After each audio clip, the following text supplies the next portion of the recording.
Deputy collector. Who is the MLA of Panjim? Because that is the biggest question. People see somebody who has gone away again and again in Panjim. People are still confused. Who is the MLA of Panjim? You see, Panjim needs a full-time commissioner. Panjim needs, if this is the version of the MLA, what you say, I am shocked. He's on record. I am shocked to hear this.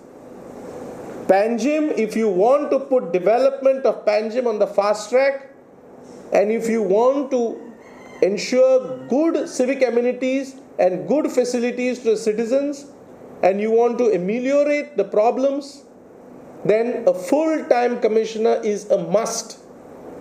Even panchayats have got full-time secretaries. Even other smaller towns, we have other towns which have got full-time chief officers.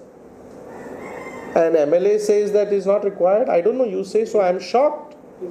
I am shocked. Deputy commissioner can take charge of it. God bless him, for he knows not what he is speaking.